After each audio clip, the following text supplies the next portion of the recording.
Hi there, people. 12 weeks. Well, it's a while. It's a habit that's built, and I don't even know how I got to episode 12 here, but there you are.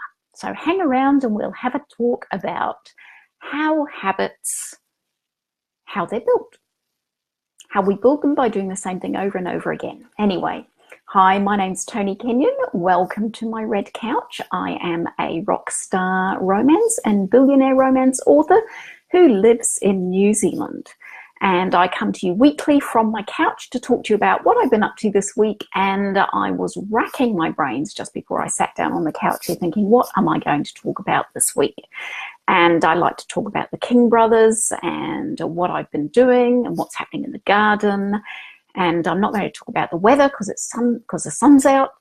And so I thought today, as I was thinking about the title that I had to put in for this broadcast, that it has been 12 weeks now that every week I have been sitting on the couch and coming to you lovely people. And it has been 12 weeks that I have been writing the King Brothers serial every week and releasing it on a Tuesday. And it also so happens, I have a trifecta here, that it has been 12 weeks since I stopped eating meat and animal products. And I've gone on an all plant-based diet. And that's a quarter of a year. How did that happen? How did I get to be vegan and writing a weekly serial and broadcasting weekly from the red couch for a quarter of a year already? And I was thinking about habits, and a habit is simply something that you do over and over and over again. And I've had some good habits in my lifetime, and I've had some very bad habits in my lifetime. And I'm not going to talk about my bad habits. If you'd like to find out about some of my bad habits, you can go and read one of my books, which is called Pushing Up Daisies, which will give you a little insight into some of the bad habits that I've had in my life and some of the things that I've had to deal with. But I like to focus on the good habits. And one of the good habits that I am enjoying once I eventually get down to sitting on the couch is chatting to you lovely people about what is going on in my life. So where are we today? And I have my trusty piece of paper here that I'm going to check because I have made some notes this week because I didn't make notes last week. And I talked this week on my personal Facebook feed about a little video that popped up that I shared about Van Gogh.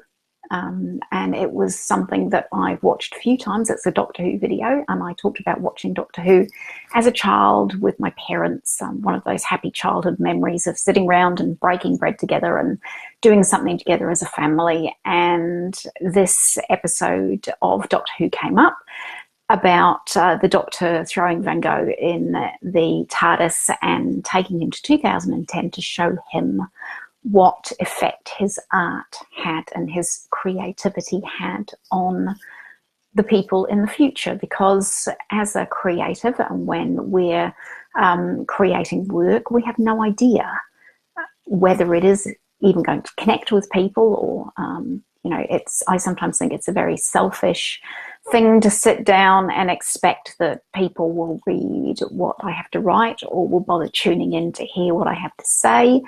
And some people could say that I've got a very large ego doing something like that. But what I find for me creatively is that when I use words, and one of the things that I shared this week is that I can pick up a book like this one back here that I've written, and I can open a page in that book and I can read the words on that page and I can unpack whatever was happening in my life at the time that I was writing that. And it's a really interesting thing for me to take the trauma and the difficulties of my life and shape them into words and stories and give those ideas and thoughts to my characters,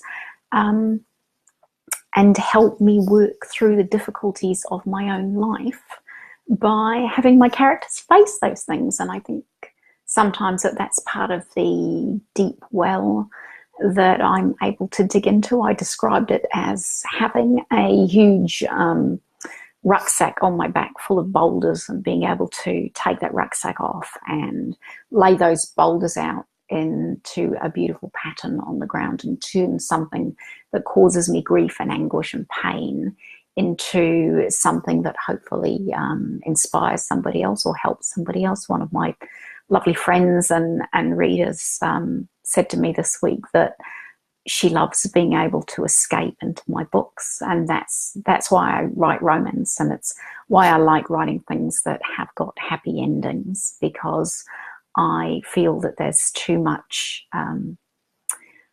too much negativity in the world, and too much despair, and sometimes not enough hope.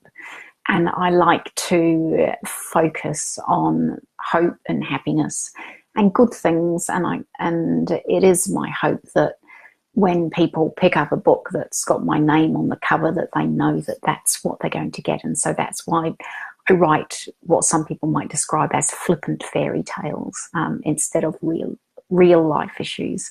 And I like to write those flippant fairy tales because it helps me take the issues in my life and take the edges off them, I suppose, a little like the old oyster that's got that nasty little bit of grit inside the shell, and just keep coating it with something to make it soft and comfortable. And in the end, we end up with a beautiful pearl as a result of that process. So that's what I was thinking about. And I was thinking that, creativity's a habit, and writing's a habit, and living well's a habit, and sometimes it can be tiring. It's a Friday afternoon here in New Zealand, as it is when I sit down to do these, and it's been a long week and I'm tired, and I've just spent 2 hours on a sort of webcast learning something, because I love learning things, and it's one of the things that gives me joy, but it's tiring, it makes my brain hurt.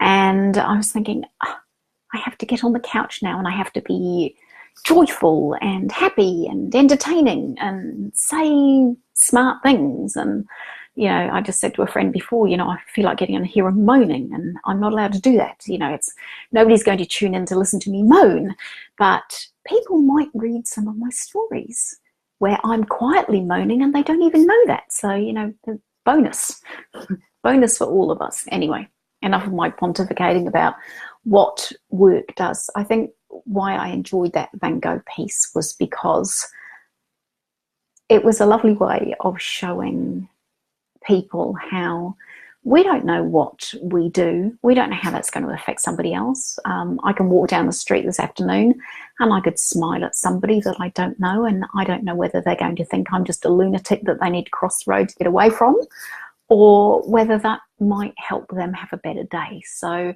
I think what I'm trying to say is that I love the idea of what we do, what we create, what we put out there, finding a way to take the negative and put a positive spin on that. And for me, part of that process is immersing myself in the words and the story and playing with those characters in my head and enjoying that. And if you, my darling reader, get some enjoyment out of that process, well, then it is a process that's working really well for both of us. And on that note, King Brothers this week, if you haven't read this week's installment, we are on the road again, which is where all good rock stars should be. The boys are heading out on their first tour, and things are getting interesting, and I've thrown a bit of a twist at the end there for you, so you might want to, if you haven't read this week's episode, you might want to go and have a read, have a vote. Of course, I'll leave it up, I'll leave the voting up until the end of the weekend, because I know lots of my lovely American friends have got summer weather and great times, and enjoying the lovely weather that you're getting in your summer holidays, and kids are out of school and all those sorts of things going on. So time is short and time is precious. So thank you again for spending some time with me and with my darling King Brothers. And 12 weeks. How did we get to 12 weeks? But we did. and we will just keep going and see where we go. So everybody seems to be enjoying the story. I'm certainly enjoying where we're going and exploring what is going to happen to these boys, and I'm doing my best to make sure that I craft a hero, as some of my readers have asked for. So we shall see how Dylan does and how well he behaves now that he is footloose and effectively fancy free and back out on the road. So there you are. Gosh, 10 minutes, that went quick. The greenhouse is going well. I still haven't dug that kumara out of the ground. I have to get to it. I'm loving my new lifestyle. I'm loving the way that I'm eating. I'm loving being able to take winter greens out of my garden and serve them on my plate. So if you have ever thought about growing some of your own vegetables, especially if you've got somewhere where you're living now, have a good go at them. Remember, I love hearts. See, I am even wearing one again. Drop me some hearts. Let me know how your week's been. I look forward to catching up with you again soon. Thanks for being here with me. Bye-bye.